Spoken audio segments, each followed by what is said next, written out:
SupplyWise podcast.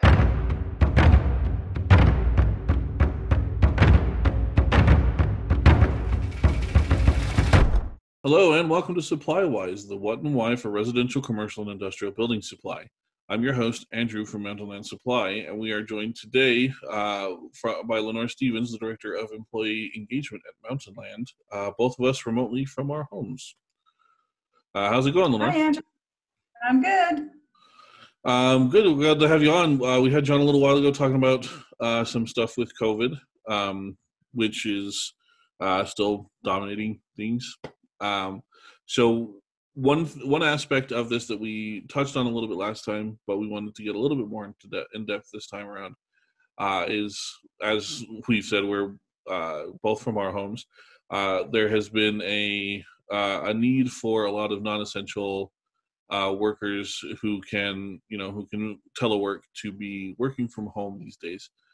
But one of Mountainland's core principles is to make sure that the employees are engaged in the company and to make sure that employees are an equal part of the company as we all kind of work together here. And engagement has been a huge part of that. So my question is for you as head of employee engagement is how to engage these remote employees. So this kind of all took us by surprise, and I know there are a lot of companies out there who maybe don't have a blueprint for how to work with remote employees because they never really dealt with it before, but something you have to. So is there something for other companies possibly to follow along so that they can know how to manage effectively without micromanaging, and also making sure that the employees are still engaged and productive?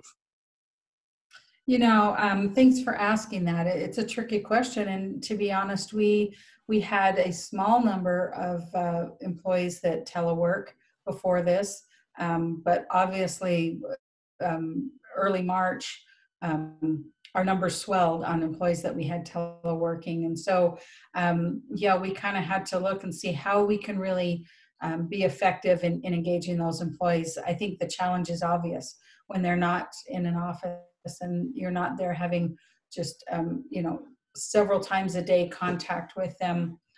How do we really have them developing an emotional tie with the company when they're at home? There's a couple of things that research would tell us are really important. The first being a communication system. So you've really got to put into place something within your company that allows them to be communicated with company-wide fairly often. And this includes things like announcements that are happening, changes that might be happening in the company, especially during a global pandemic, things that are being put in place so that they don't feel in any way left out or I don't really know what's going on.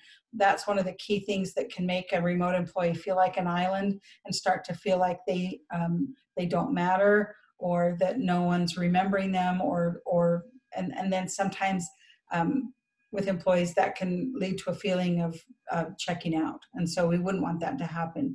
So we want to have a communication system that is very effective on keeping them up on what's happening in the company. Another thing is a clearly defined expectation between the manager and the employee. So we need to be really clear on how this is going to work, what the expectations are. And you'd mentioned micromanaging.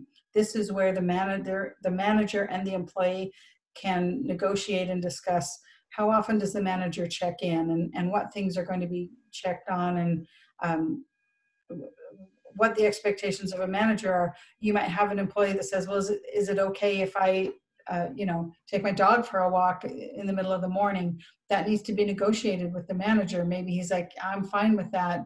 That's instead of your water cooler break. You might have a manager that goes, no, I don't want you to, be doing anything personal during those hours. All of that needs to be negotiated and clarified, just so no one feels like it's not what they expected. Mm-hmm. You need a manager who's really dedicated to the success of remote workers. If your manager is not keen on the idea and isn't going to be supportive, the chances of it succeeding are very slim. Managers need to understand what some of the advantages are of having these remote employees beyond the current situation and beyond their physical safety. And hopefully, if you have teleworking employees, you have managers who are dedicated to the success of that teleworking system, because they're the ones that are going to control it and evaluate it, and you want them to be supportive of them. You also need managers who are aware of those engagement issues that can arise. That you can't have employees that feel a little bit invisible or feel like they're forgotten or that they're not in on everything that's happening, and strategies around them. I'll give you an example. I thought this was a really clever strategy. In one department, they had about 12 employees working in the office and one that was teleworking. And it'd be very easy for that teleworking employee to miss out on a lot of things. And one thing they did, they had a lunch for the department, and they sent a gift card to the teleworking employee. And so she could go have lunch as well.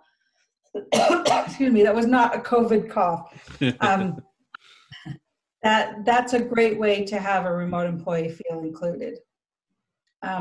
Obviously, we have to make sure they have everything they need to do their job. So, the computer, the space, whatever it is, make sure that they have a setup that works for them. I would also make arrangements for face-to-face events, meetings. Every so often they do come into the office and they do have that kind of experience where they are together with the department and reinforce those relationships. Sorry about that. And then part of the negotiation with the manager is clear measurements for success. What does that look like? Instead of measuring time, we're managing by objective. And you might have managers that are used to measuring by time behind a desk. That's not going to be the case with a remote employee. You're going to be managing by objective. Did the employee hit the objectives? Then they did their job and we're good. And I think if you maintain frequent contact, if you're a manager who normally checked in once a week and you have remote employees, you may have to change that and check in daily or every couple of days, so that they know that you're there, you're supportive, and you can help them. Yeah, it sounds like the biggest thing is just the communication of both sides kind of needs, but also requirements. So, the manager has a job he's like, okay, I expect this to be completed. And then the employee has the responsibility to say, okay, this is also kind of a complication, especially with this particular case with COVID, the school's being shut down and so many parents being forced to homeschool. I know that's something I've personally had to adjust to, is we have 2 kids in school. And so we've had to adjust to how to make sure that they still get their school. But also my wife and I both work. So we've kind of had to juggle that a little bit. And so as long as the manager understands that, and also the employee, and there's the constant communication and the constant, I even think it needs fine tuning after the goals have been set. Absolutely. And revisit it, especially where it's new and you've never managed remote employees before, or as an employee, you've never worked from home before. After a few weeks, you might need to renegotiate a few things. We didn't really know what it was going to be like. Now we're renegotiating it. Just to keep that communication open is really important. Mm-hmm. It's actually, there's a lot of companies that have done teleworking for years and very successfully. And so we just need to be able to find those ways to make it work. And it can be an awesome thing. And it can actually, while we might have a loss of that day-to-day contact, we can actually increase the engagement that employees have with the company. If we're allowing them to be able to manage, say, homeschooling or the things that are happening and still provide them with a steady income, and we're willing as a company to be flexible and provide that, that increases engagement more so than if they're just there and we can chat around the water cooler a couple times a day. Sometimes being able to be home, be safe, take care of children, whatever that is a bigger engagement factor than the relationships that they have in the office. Mm-hmm. Yeah, and should this kind of extend further, or if this COVID thing starts to wind down a little bit, and you're on the fence as to whether or not some employees could remain remote or not, again, these are all things that you can revisit when making the determination. As far as, okay, well, if kids are going back to school, then we can change these expectations. Or if kids don't go back to school, summertime is approaching. I know some schools around the country and around the state here are starting to wind down, and so while kids still need something to do, it's not quite as intensive as schoolwork is each day. So always having that line of communication and having a manager who's willing to always have that communication open is crucial. I agree. And I think that for some companies, they might kind of feel like teleworking was sort of forced on them by the pandemic a little bit. But there are a lot of there's a lot of payoff for companies when you get it right, and when you get the communication right, and when you get the manager-employee relationship right. There's a lot of advantages.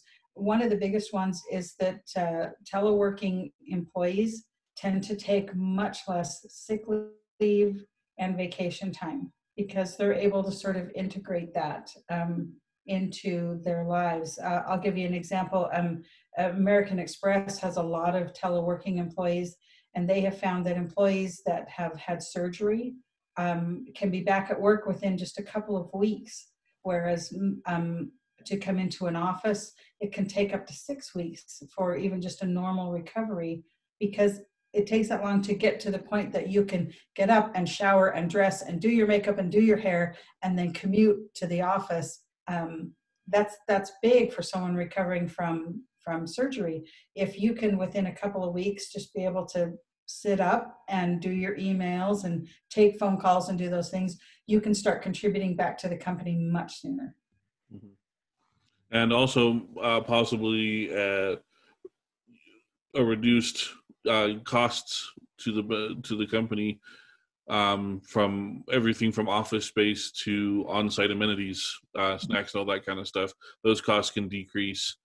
I spoke to someone who estimated that companies can save about $10,000 per employee for on-site benefits, allowing them to work remotely. So, I think when you get the trust factor, there's a lot of real advantages to having teleworking in place. Mm-hmm. All right. Well, thanks for joining us for this podcast. We appreciate having you on. Thank you. It's a pleasure to be here. You can check out our Zoom call on youtube.com/Mountainland Supply if you'd like to see the video portion of it. You can also check out this podcast at mountainland.com/SupplyWise or wherever you find your favorite podcast. Make sure you tune in every other week to find out more about the products and services that make you SupplyWise.